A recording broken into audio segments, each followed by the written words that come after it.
Hello YouTube, welcome back to a new video. In today's video, I'm gonna be answering all of your questions about architecture if you are a college student and you're thinking about studying architecture. And if you're not a student, then I've also prepared a render as well, and it's low speed. And the two base images that I have used will be in the description bar below, so you can follow along. Don't forget to subscribe, like to my channel, all of the usual. And then let's dive into the questions. What is architecture? I'm not gonna tell you a fancy explanation of architecture of something very conceptual like architecture is a way of seeing, thinking, questioning our world and our place in it. Well, that is very, very true, but it could be very vague. So architecture means the design of buildings. That's the simplest answer. You basically design from the inside and out. There's a lot of things that you need to do as an architectural student or to think about. So you basically have materials, technology, the layout of the buildings. Like what somebody once explained it to me is,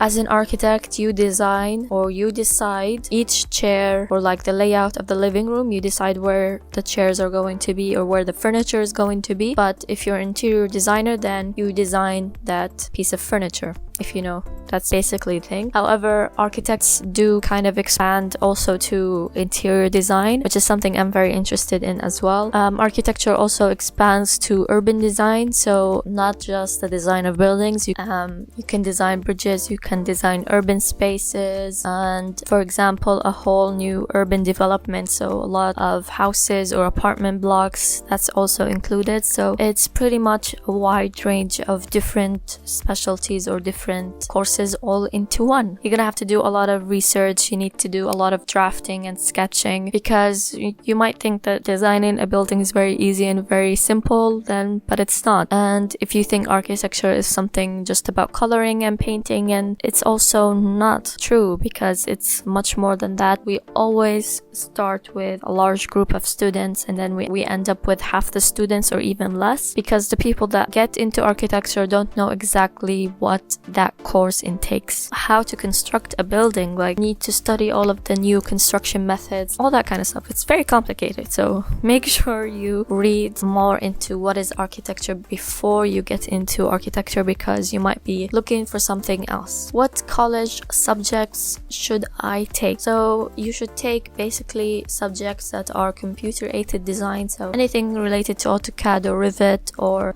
3D Max or Photoshop will help you. You should also have a strong background in math, like algebra and calculus. Think about taking courses in physics, design, and drafting. I know some of my friends that also took graphic design and product design, which have helped them. And there is quite a bit of math in architecture, but how architecture relate to math is completely up to you, but you do need to know or like have a basic knowledge of math. Next question is how to prepare your portfolio. So I have dedicated a whole series about how to prepare your portfolio, so I'll have it linked in the cards so you can go and watch that after this video. How to apply to a university. So in the UK we have a website called UCAS, and it's a very, very simple process. Once UCAS registration is open, you register, you add all of your information, all of the courses that you take, all of your A-levels and all things like that, and then it will give you 5 options or 5 universities you can apply to, and then you basically send them your application, and then from there wait around your UCAS and see if any universities have replied to you. And also UCAS, it will give you a score, and then you'll know which universities you can apply, which universities to apply, and what are the requirements. So if you basically do a simple research on Google and you write the top universities or the league of tables in the UK or any other country that you live in, just a simple research on maybe even Wikipedia will tell you the best universities. So right now in the UK it's between Cambridge and Bath, so these are the best universities. The requirements of, obviously it varies from one university to another, but you'll basically need 5 GCSEs including English, math and science, and then 3 2 or 3 A levels, and many also will require a portfolio of work, or an art design based A level can also be very helpful. Getting into Bath or Cambridge is going to be very hard, but there's other universities with low entry requirements that you can study in. How to get licensed in the UK, or basically how many years it takes for you to become a licensed architect in the UK. So it's kind of a really long process. So you need 3 years of your bachelor degree, then you'll take 1 year professional experience. At that point, after your 3 years, you can work as an architectural assistant. You can't work as an architect just yet. After that, you take your master's degree, and you also take another year of experience. At that point, you can work as an architectural assistant, but part 2, and you can't make your own firm or practice until you finish all of those years, and then you take your PhD, and then you can become licensed. And the organization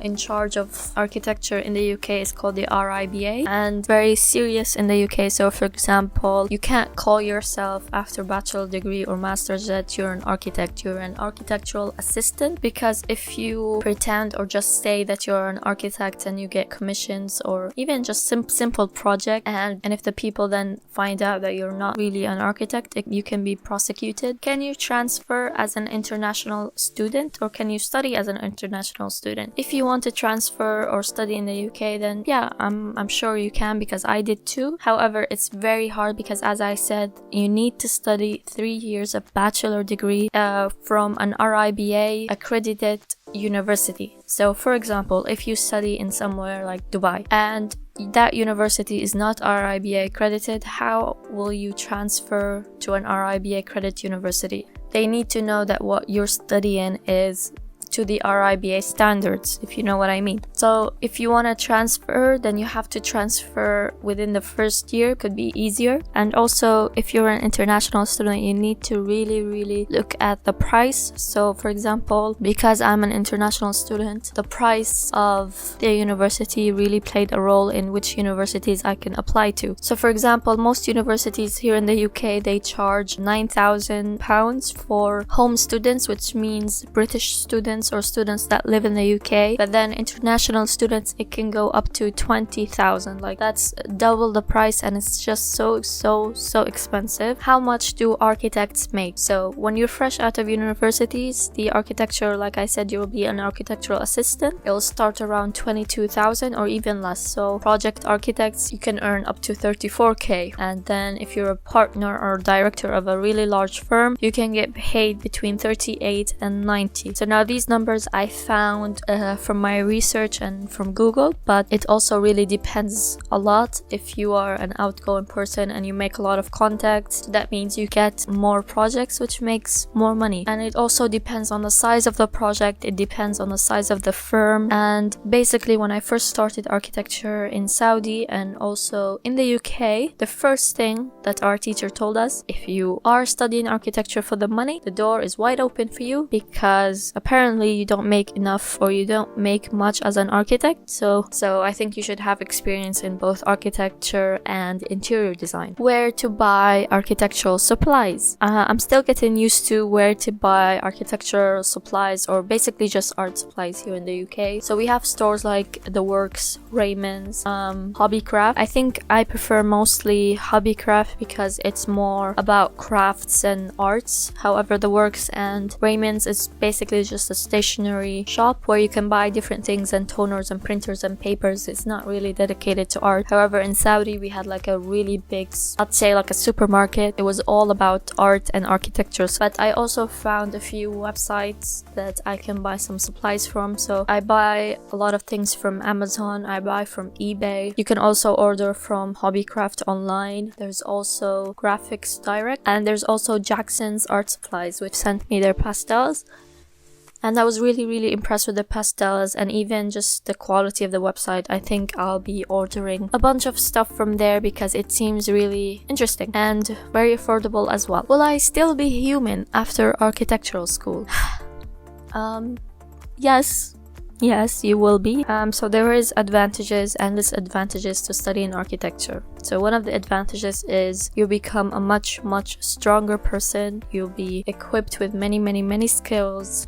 You will know how to manage your time, and you'll also become sort of like a salesperson, because you have to take a lot of presentation and crits where you have to sell your project. The disadvantages of studying architecture, so for example, you're gonna have to be working very hard. There's a lot of people that work less than you but earn higher than you, which isn't really that fair. A lot of people say that you won't have a social life, which is kind of true. I'm trying next year to have a social life. I'm gonna be trying, so I want to get a part-time job as well, and study architecture was gonna be very challenging. But I feel like it's very easy to get involved in architecture and be so caught up in the work or the projects, but then you forget that, hey, it's just a school or it's just university. It's all about balance. So if you try and balance out between life and architecture, you can completely do that. That's it. That's all of the questions that I wanted to answer. I hope you found this video helpful. Thinking about doing another one of these, but basically answering more questions from you guys. So if you leave me any of your questions in the comments down below of this video, then I will be sure to enter them in the next video of the Q&A. You can also send me your questions to survivingstudio@gmail.com. You can also send me things that you need my advice on. I'll be more than happy to give you my advice as well. And that's it for today's video. I hope you guys enjoyed it. Don't forget to subscribe and like the video. I'm Rasha Shururu, and I'll see you next time.